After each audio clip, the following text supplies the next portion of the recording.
ஃப்ரீயாக கிடச்சா நாங்கள் ஃபினாயிலே விட மாட்டோம். ஆஃபர் அப்படின்னா சும்மாவா இருப்போம்? பெங்களூரில் இருக்கிற இவ்வளோ டிராஃபிக்லேயும் சூப்பர் மார்ட்டில் ஆஃபர் இருக்குதுன்னு தெரிஞ்சு கூடவே ரோட் சைடில் விற்கிற கொஞ்சம் ஐட்டமையும் பர்ச்சேஸ் பண்ணியிருக்கேன். எனக்கு க்ராக்கரி அப்புறம் கிளாஸ்வேர் ஐட்டம்ஸ் கலெக்ஷன் பண்ணுறதுனா ரொம்ப ரொம்ப பிடிக்கும்.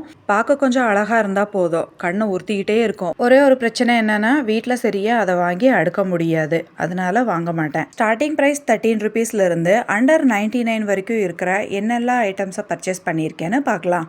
இந்த பிளேட் வந்து வெறும் 13 ருபீஸ் தான். இது குவாலிட்டி நல்லா இருக்குமோ இருக்காதோ அப்படின்னு சொல்லிட்டு இதை ஃபஸ்ட்டு நான் வாங்கலை. ஆனால் செக் பண்ணி பார்க்கும்போது குவாலிட்டி நல்லா பில்ட் பண்ணியிருக்காங்க. பார்க்கவும் லுக்காக இருக்குது, குவாலிட்டியும் நல்லாயிருக்கு. என் பையனுக்கு பிளாக் கலர்னால் ரொம்ப பிடிக்கும். இந்த மக்கு பாருங்கள், இதில் வந்து 59 ருபீஸ்னு இருக்குது. ஆனால் ஆஃபரில் எனக்கு கிடச்சது வெறும் 30 ருபீஸ் மட்டும்தான். ரெண்டும் ஒரே கலரில் எடுத்தா என் பசங்க சண்டை போட்டுக்குவாங்கன்னு சொல்லிட்டு என் பொண்ணுக்காக ப்ரௌன் கலர் வாங்கினேன். இந்த கிளாஸோட டிசைன் ரொம்ப கண்ணை உறுத்திக்கிட்டே இருந்தது. இதோட லுக்கு சூப்பராக இருக்குது. இதுவும் எனக்கு 30 ருபீஸ் தான். இது 4 பீஸ் எடுத்திருக்கேன். இந்த பேஸ்கெட் வெளியில் நான் ஷாப்பில் கேட்கும்போது இது 200 சம்திங் சொன்னாங்க. ஆனால் இது எனக்கு அந்த சூப்பர் மார்ட்டில் வெறும் 60 ருபீஸ்க்கே கிடச்சிது. இதை மல்டிபர்பஸாக யூஸ் பண்ணிக்கலாம், குவாலிட்டியும் நல்லாயிருக்கு. காஃபி மக்ஸ், இது என் பையனோட கலெக்ஷன். அவனுக்கு இதுன்னா ரொம்ப ரொம்ப பிடிக்கும். குடிப்பானோ இல்லையோ சும்மா எல்லாத்தையும் வாங்கி வாங்கி அடுக்கிட்டே இருப்பான். இவ்வளோ கம்மியான ஆஃபரில் இது கிடைக்கிது, இதெல்லாம் குவாலிட்டி நல்லா இருக்குமா அப்படின்னு பார்த்தா ஃபுல் ஃபினிஷிங்கோட நல்லா தான் இருக்குது. ஒரு செட்டு போதும் அப்படின்னா இல்லை எனக்கு இன்னொன்று வேணும் அப்படின்னு சொல்லிட்டு இதை எடுத்திருக்கான். இது பார்க்க கொஞ்சம் சின்ன சைஸாக இருந்தாலும் லுக் வைஸோ குவாலிட்டி வைஸு ரொம்பவுமே நல்லாயிருக்கு. நாங்கள் லாஸ்ட் டைம் மாலுக்கு போயிருந்தப்போ சேம் இதே மாதிரி டிசைனில் வித் சாசரோட அதை பார்த்தோம். அது வந்து 700 800 சம்திங் என்னமோ இருந்தது. சேம் இதே மாதிரி தான் இருந்தது. இதுக்கும் அதுக்கும் பெருசாக ஒன்றும் டிஃப்ரெண்ட் இல்லை அப்படின்னு தான் தோணுது.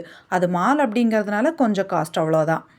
இந்த பவுல் குட்டியாக ரொம்ப க்யூட்டாக அழகாக இருந்தது. இது வந்து 30 ருபீஸ்க்கு கிடச்சிது. அதனால் ஒரு 6 பீஸ் எடுத்தேன். ஆக்சுவலி இன்னும் நாங்கள் நிறைய தேடினோம். அங்கே எனக்கு முன்னாடியே ஷாப்பிங் பண்ணவங்க எல்லாத்தையும் அள்ளிட்டு போயிட்டாங்க. அதனால் வெறும் 6 பீஸ் மட்டும்தான் இருந்தது. இது பாருங்கள், இது ஹோல்சேலில் ரோட் சைடில் விற்றுக்கிட்டு இருந்தாங்க. இது உப்பு, ஊறுகாய் இல்லை ட்ரை ஃப்ரூட்ஸு இந்த மாதிரி போடுறதுக்கு நல்லாவே இருக்கும்.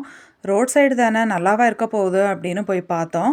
வெளியில் பார்க்குறப்போ ஃபினிஷிங் அவ்வளோவா இருக்கலை, நல்லா இருக்காது, ஹோல்ஸ் இருக்குமோ அப்படின்னு நினச்சி தான் சைலண்ட்டாக இருந்துட்டோம். ஆனால் இந்த ஜாருக்கே ஜனங்க கூட்டம் செம்மையாக இருந்தது அங்கே. சரி நம்மளும் போய் பார்க்கலாம் அப்படின்னு சொல்லிட்டு போய் பார்த்தேன். கடையில் கேட்கும்போது ஆன்லைனில் சர்ச் பண்ணும்போது இதோட காஸ்ட்டும் கொஞ்சம் அதிகமாக தான் இருந்தது. சரி வாங்கி பார்க்கலான்னு சொல்லிட்டு இதுவும் வாங்கினேன். இது எனக்கு 50 ருபீஸ்க்கே கிடச்சிது. இது பாருங்கள், இன்னும் க்யூட்டாக இருக்குது. இது ஆக்சுவலி நான் வந்து ஆப்பிள் கலரில், அதாவது ரெட் கலரில் வாங்கியிருந்தேன். என் பொண்ணு டபுள் கலரில் வாங்கும் மம்மி, மல்டி கலர் இருந்தால் பார்க்க நல்லாயிருக்கும் அப்படின்னு சொன்னாங்க. சரின்னு சொல்லிட்டு இதுவும் ஒரு 2 பீஸ் வாங்கினேன். இதோட காஸ்ட்டு ஜஸ்ட் 100 ருபீஸ் தான் கைஸ். இதே நீங்கள் ஆன்லைனில் சர்ச் பண்ணிங்கன்னா கண்டிப்பாக இதோட ப்ரைஸஸ் வந்து அதிகமாக தான் இருக்கும். எனக்கு இந்த ப்ரைஸு வர்த் அப்படின்னு தான் தோணுச்சு. வாங்கின பொருட்களை எல்லாம் நீட்டாக வாஷ் பண்ணி வைக்கலாம் அப்படிங்கிறதுக்குள்ள ஃப்ளிப்கார்ட்டில் ஆர்டர் பண்ணியிருந்த கிளாஸ் ஐட்டம்ஸும் ரிசீவ் ஆயிடுச்சு. இது கிளாஸ் பாட்டில். இது வந்து ஒரு 200 ml இருக்கும். இது வந்து பேக் ஆஃப் 12 நான் வாங்கினேன்.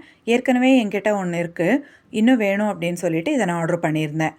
இதோட குவாலிட்டியும் நல்லா இருக்கு. அண்ட் இதோட கேப் வந்து டின்ல இருக்கிறதுனால நமக்கு எந்த பிரச்சனையும் இல்லை. இது வெறும் கடுகு, சீரகம், ஸ்பைசஸ் அந்த மாதிரி யூஸ் பண்ணுறதுக்கு மட்டும் இல்லாமல் ஃப்ரிட்ஜ் பர்பஸ்க்கும் இதை நான் வந்து யூஸ் பண்ணிக்குவேன். ஏதாவது சாஸ் பண்ணும்போது இல்லை சட்னி ரெசிபீஸ் கொஞ்சம் ஏதாவது மிச்சம் ஆயிடுச்சுன்னா இதில் போட்டு ஸ்டோர் பண்ணி வைக்கிறதுக்கு நமக்கு நல்லாயிருக்கும்.